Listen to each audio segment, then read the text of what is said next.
Olá, estamos aqui mais uma vez para o nosso Uniprocessos Podcast. E hoje nós temos um convidado mais do que especial. Eu ia falar um menino, mas ele não é mais menino, é porque eu já conheço o doutor há muitos anos. E ele já está aqui há muitos anos conosco no Uniprocessos e nos dá a honra de tê-lo como coordenador do nosso núcleo de prática jurídica, justamente pela excelência do seu trabalho como advogado e como professor. E por isso ele veio aqui hoje nos dar a honra de compartilhar as suas experiências como advogado. Muito obrigada, doutor, professor Tiago Biak. Muito obrigado, professor. Realmente, né? Estamos fazendo 10 anos já de casa esse ano. 10 anos de casa. Realmente, eu entrei menino. E eu não vou hoje. contar. Não é que porque ele entrou menino, é porque eu conheço ele desde menino. Pô, há muito tempo. E eu lembro mesmo de eu chegando com a gravata folgada no pescoço, os colarinhos que não fechavam. Novinho. É isso aí. E tá aí com a gente. Então, qual é a angústia dos nossos meninos? Dos nossos meninos e meninas? Vou me formar porque aqui não é problema passar na OAB. Né? A grande maioria dos nossos alunos passa na OAB. É o caminho natural deles. É, né? O caminho natural deles, mas aqui a aprovação é bem alta, né, professor? Graças a Deus, acabou de sair aqui uma aluna conversando com a gente sobre isso, toda a turma quase, né, aprovada. Se fizesse o nosso preparatório, né, porque a faculdade só basta, claro que só basta, mas quando faz o preparatório, né? Aí não era quase todo mundo, era todo mundo. Era todo mundo, porque aprende a fazer a prova, né? Sim. Tem coisa na vida que você não basta saber o direito, você tem que saber fazer a prova. Tem que saber fazer a prova. Isso é para tudo na vida, né? Não adianta você ter o saber teórico, pensar e falar assim, o que eu faço com isso? Que é uma angústia. Ele sai com 3 grandes dificuldades, assim, que eu vejo. E que é a dificuldade que a gente tem mesmo. Que você já teve, né, no passado. Sim.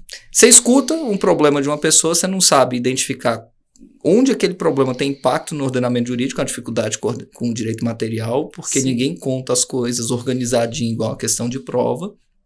É saber que mecanismo processual resolve aquilo. Uhum. E o terceiro é quando você sabe essas duas coisas, como fazer o cliente te ouvir, né? Não, e como captar esse cliente também, né? Sim. Como é que ele vai captar esse cliente para ele? E eu costumo falar assim, que na vida você tem um monte de receita de bolo para dar errado. Meu Deus do céu. Mas para dar certo, você tem que ter, no mínimo, uma questão de autoconhecimento forte. Você tem que saber no que você é bom, como fazer, o que uma pessoa te ouvindo te contrataria para fazer. Entendi. O que você tem de diferente? Porque conhecimento teórico é tudo igual. Na faculdade tem 80 pessoas na sala. Uhum. Mas o que te faz ser diferente do seu coleguinha do lado? Uhum. Então isso tem uma diferença muito grande. Eu tive uma diferença de formação quando eu entrei. Porque eu fiz Direito e Letras ao mesmo tempo. Então eu fazia faculdade na UNB, fazia na Católica. Nessa época nem tinha tanta faculdade assim. Também não estou oficialmente velho agora. Não tinha. Agora você tá eu estou falando de 20 anos atrás. Então, não tinha Uniprocesso. O Uniprocesso estava começando. Estava começando, então... Era o Uniprocesso, a instituição de ensino superior, né? Sim. Porque o Uniprocesso já tem o Instituto Processo já tem 35 anos. Sim, tanto que eu fiz pós-graduação no processo. Uhum. Mas nessa época, aí o que eu tinha de diferente era o jeito que eu enxergava as coisas. Então, assim, uma coisa que eu sempre tive muito firme, e aí todo mundo tem alguma história difícil. O que eu fazia? Eu passava o dia fora estudando, e eu tinha que sair de casa às 5h30 da manhã. Uhum. Que é o que eu brinco com o pessoal. Eu falo, você tem que ter alguma dificuldade para dar valor nas coisas. Só que eu não enxergava isso como dificuldade. Para mim, um professor uma vez na sala, engraçado, primeiro semestre, ele falou, vai chegar uma hora que você vai ter que decidir por uma das duas coisas. Aí eu falei, por quê? Ele, não, porque você não dá conta de tudo. Mas nunca passou na minha cabeça assim, eu não dou conta. Por que eu não dou conta? Se alguém faz, eu dou conta de fazer. Uhum. Então, fui. E engraçado que depois eu comecei a dar aula. Dei aula numa instituição que ele dava aula também. E ele veio me falar, minha filha está fazendo o curso de Direito numa faculdade particular e está na UNB também. Aí eu falei para ele, nossa, né, uma hora ela vai ter que optar por um dos dois. Então, assim, o que eu quero dizer com isso? Porque, para mim, eu nunca entendi as coisas como assim, não dá certo, é impossível. Eu não perguntei para alguém se é possível, então eu tentava fazer. O que você tem que observar, o que você tem de mais valioso. Então, a primeira coisa que você tem que pensar é que a partir do momento que você forma, sua profissão não é mais uma brincadeira. Com certeza. Em todos os aspectos. Porque você vai mexer com coisa séria, você vai trabalhar Vida com pessoas. Problema das pessoas. Problemas que elas não dão conta de resolver. Então, você está se propondo a resolver um problema que ela não deu conta de resolver. Olha a seriedade disso. E, por outro lado, é dali que vai sair seu sustento. E hoje, professor, todo mundo fala na faculdade que todo mundo se apaixona pelo penal, mas casa com o direito civil. Sim. É verdade? Depois que você vira advogado, você tem mais causa? Como é que está hoje para o aluno que sai, as causas que ele vai provavelmente, né, pegar? Porque a gente estava falando aqui um pouquinho antes, por exemplo, do penal, né, que a gente falou que você é de civil, já sei. Sim. Que você vai falar que civil é muito melhor do que penal. Não, mas sabe que eu não acredito muito nisso? Tem uma coisa que eu falo muito, que é assim, quando você se forma, o ideal é você ver qual área vai te escolher primeiro, para depois você se especializar nela. Por quê? Porque você sai assim e fala, não, eu vou ser um civilista. De repente só chega a causa para você penal. Então você vai ser criminalista. Você estava até me contando aqui, né, que, por exemplo, quem vai para a área de penal não precisa necessariamente ter um escritório no primeiro momento. Não, porque você vai em nenhuma área hoje, na realidade. Nenhuma área. Porque, assim, atender um cliente, você pode atender num espaço compartilhado. Na área criminal, provavelmente, você vai ter que encontrar esse cliente numa audiência de custódia, no presídio, numa oitiva na delegacia de polícia. Então, não vai precisar fundamental isso. E até eu mesmo opto por atender cliente, na maior parte das vezes, por videoconferência. E como é que são os honorários, por exemplo, na área penal, né? Ele vai lá na delegacia ou vai na audiência de custódia? Uma audiência de custódia hoje paga em torno de 2.500 para fazer. Então, assim, e é um ato isolado, uma audiência que se levar meia hora demorou. Então, é uma forma e é um trabalho que você vai fazer só uma coisa. Então, o ideal no começo da advocacia é que você consiga ter uma área em que aquela tarefa seja repetitiva para você e você consiga... Exato. Porque você não consegue, no primeiro momento, dominar tudo de todas as áreas. Não. Nem possível. Nem possível. Então, assim, eu falo que hoje eu já tenho uma caminhada, tenho 15 anos de OAB, então eu brinquei esses dias com a professora Maria Cristina. Eu falei, a gente tá 7 dias de aprender qualquer coisa. Então, mas é porque a gente já tem uma experiência, já trabalhou com muita coisa. Passam 7 dias para você dar uma atualizada. Me dá uma semana, a gente vai dar um jeito. Mas quando você tá no começo de carreira, isso não é tão automático assim. Então é melhor que você faça algo repetitivo. Agora o quê? Algo que combine com o que você sabe. Então, assim, a área criminal, a audiência de custódia vai te dar esse retorno? Vai. Na área civil, depende do que você tem facilidade. Eu sou uma pessoa que consegue ouvir muito bem os outros, as pessoas se sentem acolhidas. Vai para a área de família, vai trabalhar na área de família. Agora você estava me falando de uma área no Distrito Federal que está crescendo cada vez mais. Sim, que é a questão de superendividamento do servidor público. Só que ela é uma área que, como é do direito bancário, ela é uma intersecção entre o direito bancário e o direito consumidor. Você vai trabalhar com perícia contábil. Óbvio que não é você que vai fazer a perícia, mas você vai ter que ler e entender aquilo. Então, muito servidor público hoje está super endividado. Óbvio que tem várias questões que não entram no processo de repactuação, porque o superendividamento vai gerar um processo de repactuação de dívida, em que, assim como numa recuperação judicial de empresa, você vai fazer uma recuperação da sua vida. Em termos claros, é isso que acontece. Mas aí ele não vai ter dinheiro. Só que é uma ação de valor agregado alto. porque a sucumbência é alta, porque você não vai ter ninguém numa situação, servidor público super endividado com menos de 500 mil em dívida. Então, um julgamento de procedência, nesse caso, já te dá de cara 50 mil reais de honorários sucumbenciais. E você pode cobrar para entrar, é outra coisa que o pessoal não entende. Sua advocacia tem que ser sustentável. Você tem que ser sustentável. Bem. Veja, você não consegue progredir na sua profissão e nem passa credibilidade se você atende todo mundo, orienta todo mundo e não cobra nenhuma consulta. Então você tem que cobrar consulta, você tem que cobrar o honorário inicial, que é o tempo que você vai gastar para fazer a ação. Tem que colocar no seu contrato o que está incluso, o que não está incluso de peça. Porque tem situações em que você vai ter que manejar 1, 2, 3 agravos no curso do processo. Uhum. Tem cliente que é particularmente difícil. Então, eu quando vou precificar, eu tenho a taxa do cliente chato. Meu Deus.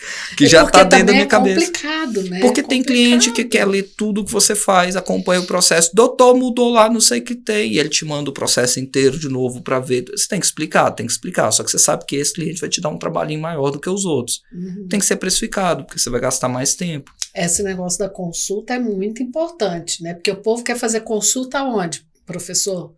Churrasco da família, festa, ou ele é advogado, né, e já vai querer fazer, mas na hora de ir no escritório, vou ali tomar um cafezinho com você porque eu tô com um problema. Não, e nem isso, manda por WhatsApp o processo, falei, e aí, quanto é que é para assumir essa causa? Então, é meio complicado.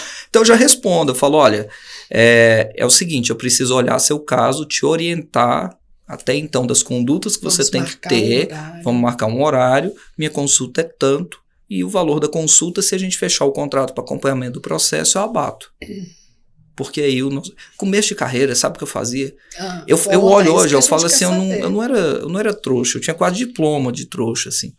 O cara ia, marcava comigo, eu atendia no escritório, porque isso foi no segundo momento, já quando eu saí da advocacia de empresa para escritório. Eu sentava com ele, pegava meu timbrado, escrevia tudo que ele tinha que fazer, tudo que eu tinha que fazer e entregava para ele. Pronto. O cara pegava o caminho, botava o primo, alguém para fazer a ação. Falava, não é possível isso, né? Aí com o tempo eu falei, eu acho que eu tô sendo meio bobo, não é? Com isso. Aí eu comecei a prestar atenção, falava o que tinha que fazer, mas nunca dava o pulo do gato. Então aí eu comecei a receber muito cliente de volta, assim. O cara ia, pegava, entregava para alguém, a pessoa não sabia o que fazer e voltava com o processo para mim. Aí eu cobrava o dobro. É claro, né? Porque para resolver o problema... porque eu ainda explicar, você tem uma janela de tempo para trabalhar no processo. Uhum. Passou ali da fase postulatória, tudo que você for fazer é corrigir problema. E corrigir problema é muito mais difícil. Claro. Então, assim, saber o que você tem de bom e aí o que eu tenho de diferente. Criatividade para tese jurídica. Então, não faço tese jurídica igual. Então, eu vou propor algo que não está dentro do padrão. Uhum. Então, esse é o que eu tenho de mais forte. Então, o que eu vou oferecer para vender? Isso. E isso é meio que aplicável em todas as áreas. Só que a pessoa tem que se conhecer, tem que saber, eu tenho uma certa aptidão para direito de família. Não, eu vejo problema, eu somatizo tudo, eu adoeço junto com a pessoa. Não vá para direito de família. Não vá. Vá para o direito bancário, vá para qualquer outra área. Penal também vai sofrer. Penal também vai sofrer, porque vai pegar a família inteira sofrendo pelo réu preso, não vai dar certo. Uhum. Então, vá para a área de contrato, vá para a área de direito bancário. Então, você tem muita área. Muita área. A questão nem sempre também é se especializar em uma, é saber o que você tem de bom e como usar isso nas mais diversas áreas. Hoje a gente está passando ainda por um segundo momento da inteligência artificial, em que ela hoje não privilegia mais o especialista. Uhum. Você põe uma perícia contábil na IA e dependendo da IA ela te dá falha no cálculo do perito. Uhum. Então você não precisa ser um gênio da matemática para identificar a falha. Então assim, ser muito especialista em algo nem sempre está resolvendo. Uhum. Agora, quando você é de certa forma generalista, mas consegue identificar e consegue ter uma crítica jurídica sobre tudo, aí isso te traz vantagem com a inteligência artificial. Porque você consegue criticar o tipo de resposta que você tem e afunilar ela para aquilo que você quer. Então, isso é vantagem. Então, tudo hoje é vantagem. Lembra que eu falei, por que eu atendo por videoconferência? Porque eu gravo a consulta e a minha petição inicial sai da consulta. A parte dos fatos sai pronta, transcrita e redigida por inteligência artificial dentro do mesmo padrão que eu faço. Isso é importante, saber mexer hoje bem, né? E quais são as saber. IAs, mas não pode deixar tudo pela IA, né? Porque hoje é um problema hoje está um problema no judiciário que o juiz chega lá e já está vendo que tem um monte de coisa errada. E o contrário? Só deixa. E o contrário? Também juiz e quando a gente vê que o juiz usou IA e tem que recorrer, eu cassei 3 ou 4 sentenças semana passada, o tribunal cassou, óbvio, né? Mas com pedido baseado nisso. Um contrato que não tinha nem campo para assinatura do cliente, o juiz, simplesmente a sentença disse, com todas as letras, que eu menti e que estava assinado. Meu Deus. É óbvio que foi inteligência artificial, porque não tinha nem campo de aderente para assinatura. Então, isso é um problema porque você pode delegar tudo para a IA, menos o pensamento. Isso. Então, a IA hoje, ajuda bastante. Sim, ganha tempo. Veja, eu ia gastar 3, 4 horas ouvindo áudio, transcrevendo uma petição. Isso. E assim, ganha muito mais tempo, inclusive, do que com o estagiário. Porque o estagiário vai escrever, mas ele vai escrever com a linguagem própria dele. Aí atrás as coisas com a nossa linguagem, com o nosso jeito de escrever. Então a gente ganha tempo ali. Só que ele é, para mim, um assistente de redação. Então quando eu coloco, eu falo, me ajuda a desenvolver uma tese sobre tal e tal ponto, usando essa jurisprudência para esse caso, e anexo o caso. Aí sim ele vai me ajudar a redigir, porque a tese está pronta. Quando eu falo que o artigo é tal, a jurisprudência é tal, a tese está pronta. O que falta? Escrever. Entendi. Então, nisso a gente ganha tempo, porque é o que eu falo. Enquanto as pessoas não entenderem que a advocacia ela é uma espécie de venda do seu tempo, elas não vão trabalhar como empresário. Você não vai ter lucro. E se você não tiver lucro, você virou uma ONG. Ninguém quer transformar a sua vida pessoal na ONG. Não dá. Então não até dá pra ONG, você, se tiver um planejamento, as pessoas que estão ali... Tira pro labore. Exatamente, estão recebendo para poder trabalhar. Mas assim, não Professor, agora uma coisa que muitos dos nossos alunos não sabem, é que o aluno, porque muitos, como você, né, não tinha um escritório, não tinha alguém na família, porque seu avô já estava praticamente aposentado, advogado. E eles querem praticar, porque quanto mais causas você tiver, quanto mais você fizer, mais você consegue. Que é a questão do nosso NPJ, que o aluno, ele depois, né, que ele já não vai ser mais aluno, vai ser egresso advogado voluntário. Queria que você falasse um pouquinho. E a gente tem uma figura que é o AVNS, é o assistente voluntário de nível superior. Então ele serve, é uma função intermediária entre o aluno e o professor orientador, em que ele pratica com as causas do NPJ. Eu recomendo, inclusive, muito mais fortemente que você faça isso do que comece a atuar como advogado associado em escritório. A advocacia ela não foi feita para você ser associado. Ela foi feita para você ser empreendedor, para você advogar, para você ser autônomo.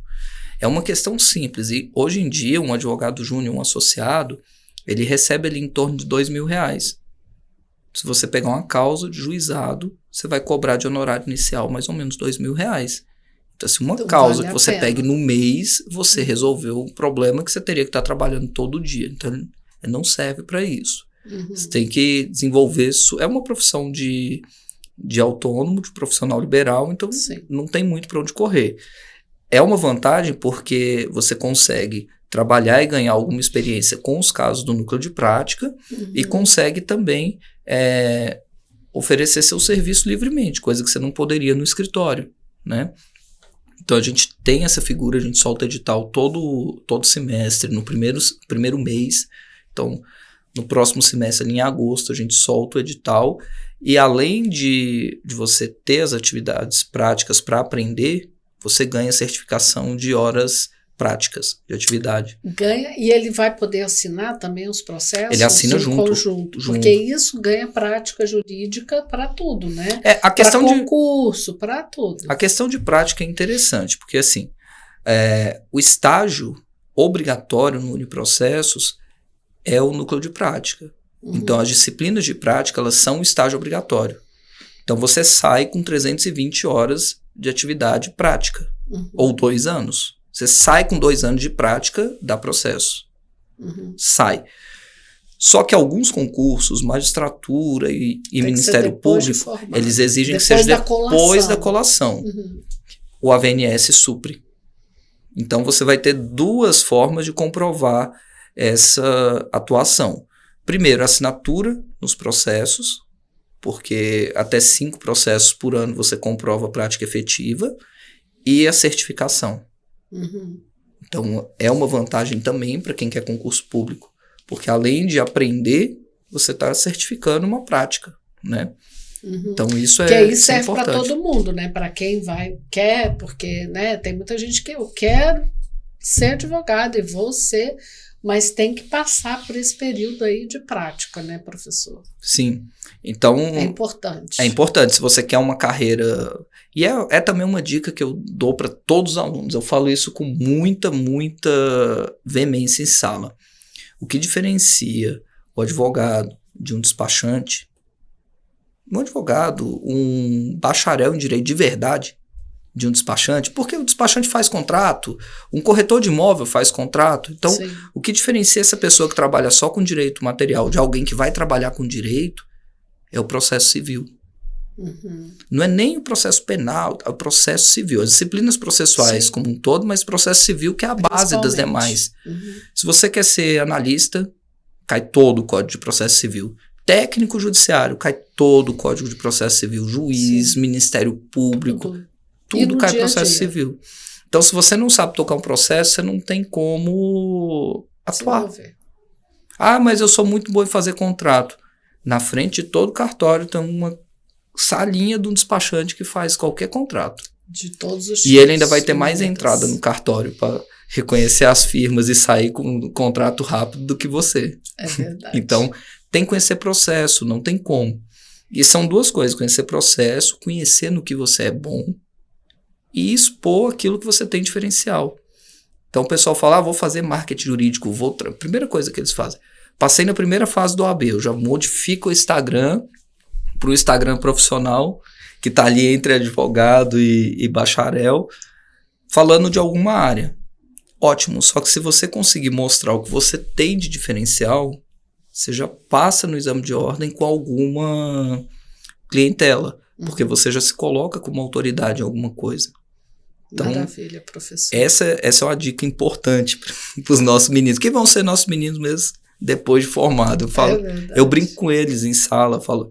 Isso aqui foi menino meu. Esses dias eu levei um para falar. É criança. Eu levei para falar da advocacia para uma turma de prática. Eu falei, esse aqui é menino nosso. É verdade. Todo aluno nosso. É verdade, professor. Muito obrigada. Nosso tempo já passou.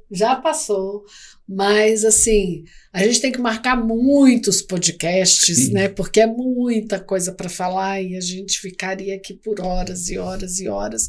Mas é isso, professor. Muito obrigada pela sua disponibilidade, pela sua visita, pelo bate-papo, né? Nunca é demais a gente falar desses caminhos que os nossos alunos e todos aqueles que querem seguir a carreira da advocacia, né? E principalmente essa possibilidade que a gente tem aqui no NPJ, né? Sim. De advogado assistente. E é o que a gente fala. Voluntário. São sempre nossos meninos. Então, o Uniprocesso sempre vai estar de portas abertas, sempre tem alguma coisa para fazer aqui. Sempre. E é isso, gente. Nós estamos terminando mais um podcast. Se você quiser saber informações sobre como entrar como advogado voluntário, que está aberto somente para egressos, né, professor? Sim. Somente para egressos do Uniprocessos. Nós vamos deixar aqui a descrição, tá? Para você, e se você quiser conhecer tanto os nossos preparatórios para concurso OAB ou ingressar em nossa faculdade, a gente vai deixar o link para o vestibular também. E é isso, gente. Nós estamos terminando mais um podcast e até o próximo.